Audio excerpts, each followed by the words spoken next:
Let's admit it, some people love Holland America. Other people think that it would just be boring for them. They would just not have anything to do during their cruise adventure. It's true, it's fine, but that's a good thing. It means there's options for all of us who like to vacation in different ways. And in today's video, we're going to go over some of the things that I really loved and maybe a few things that I wish were a little bit different on Holland America and who I think it would be good for and who I think it's really not good for. First off, I loved Holland America. And the big question that I get asked by friends all the time, Michael, how does it compare to a Disney cruise? It's really, really hard to compare it. I'll be honest with you. People say, oh, is it better in this way, better in that way? How's the food? How are the shows? Show's an easy question. The Disney Cruise Line beats them all with the shows, no question. But the food is where things start to get more complicated. We've gone over this before, and I'll make an in-depth video about it in the future. But Holland America offers a tremendous amount for those who want to experience cruising at a lower cost, it's true, have great food, and experience where they're going. Less about the ship, more about the destination. That was my biggest takeaway from the Holland America experience. Like, I would 100% go on Holland again. But if you said, hey, Michael, you want to go on Holland America to do the Caribbean, I'd probably say, let's go on a different line. The big reason is I've been to the Caribbean many times. I love it. I love going back. It's true.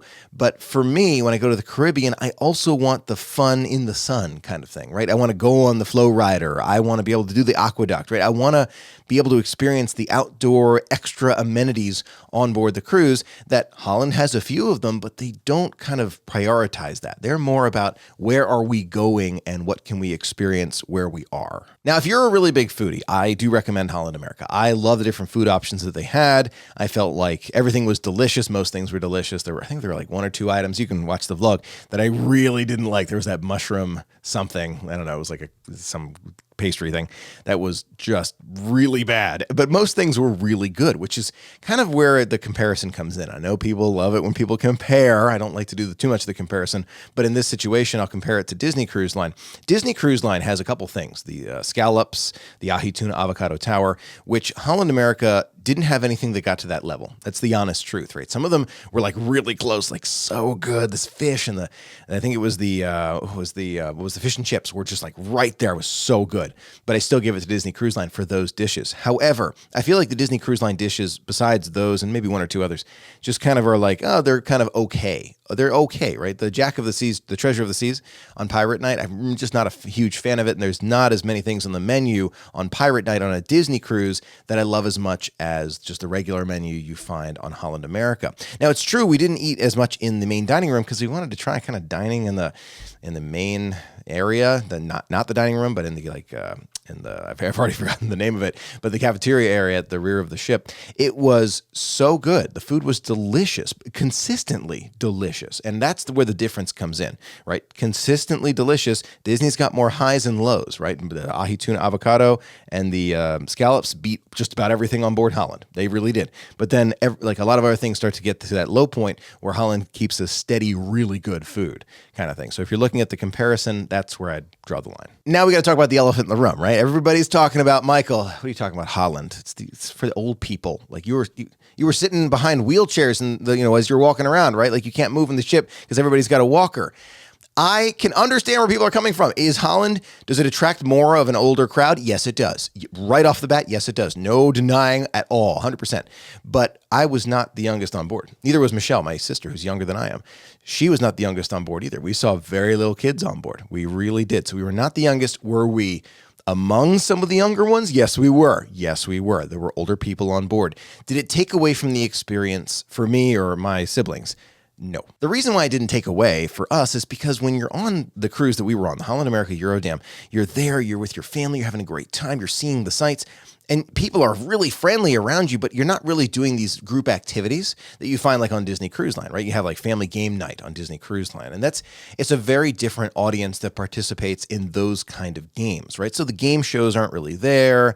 The group activities are not quite the same. They're not quite organized the same way. It's more about you and whoever you're traveling with and going and having a good time. And so it's a very different style of cruising than what you might be used to if you've only been on the Disney Cruise Line. Just as an example, just to kind of compare it there. Still loved it, right? And that's the difference. I enjoy just spending time with family and seeing the sights and taking pictures. That to me is an outstanding vacation. But going on the Flow Rider on Royal Caribbean or going to those game shows or watching the stage show at night, those are also wonderful things. And I love doing those too on Disney Cruise Line or Royal Caribbean, right? So it's just a different way of experiencing it. That's the best way to describe it.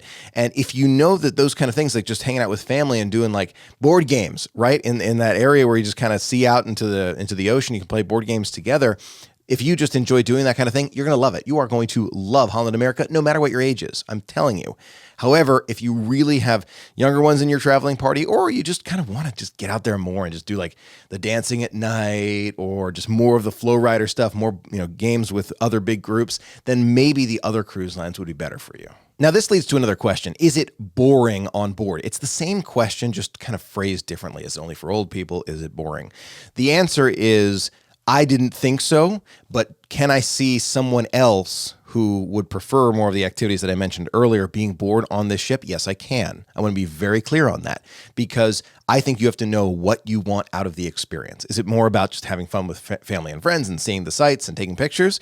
Or is it about those games and activities on board? If you can tell yourself which one you want, you already are ahead of the game here. You already know which kind of line would attract you right now. Maybe it'll change in the future as you get older, but it's something to consider when you're thinking about the different cruise lines to go on. One of the things that I felt like was really lacking in Holland America was the stage shows. Oh my gosh. The first stage show we saw for the reception, we saw the captain, met everybody. That was actually pretty cool. My brother and sister didn't love that one, but that, personal preference, it's fine. I enjoyed that, I enjoyed that. I thought it was great, kind of music and dancing and like interpretive dancing. I thought that was really cool. I liked it.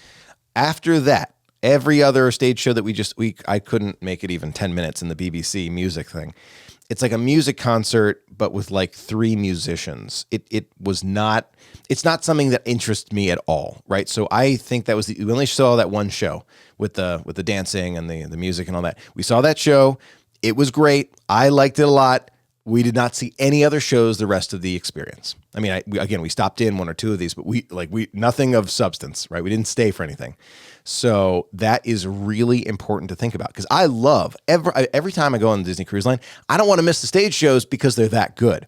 Believe is an exception because it's emotional. It makes me emotional. But besides that, it's just something that I look forward to every single time on a Disney Cruise Line.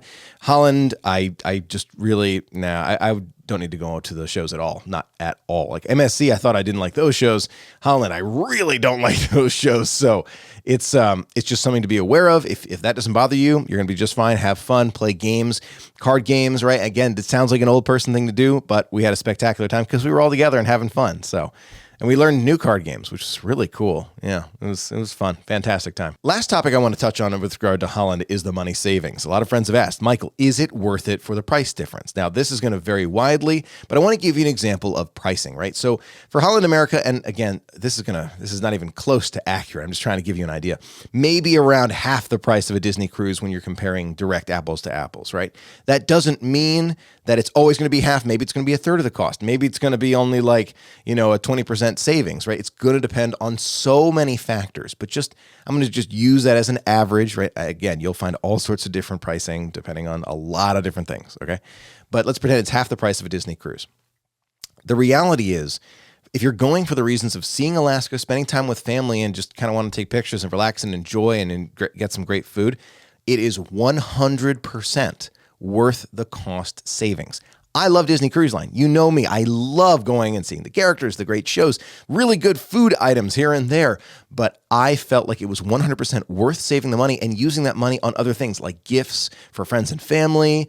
Or if I wanted a better camera to take on board, I can use the money for that in advance. I can go on different excursions with that money, or I can go on specialty dining on board, right? There's all sorts of things you can do by saving that money and being able to use it in a different way when you go on the Holland America line or another line that's, maybe half the price or so of Disney Cruise Line, just to kind of give you that example. And I would 100% do it the exact same way, given the fact that you can save all this money to go and experience something totally different. I sure hope you found this helpful. If you've been on Holland before, what do you think of all my advice here? Do you agree or disagree? Totally fine to disagree if you don't agree with my thoughts. And if you have more to add, don't be afraid to let me know in the comments below in terms of Holland America. Love to hear from you.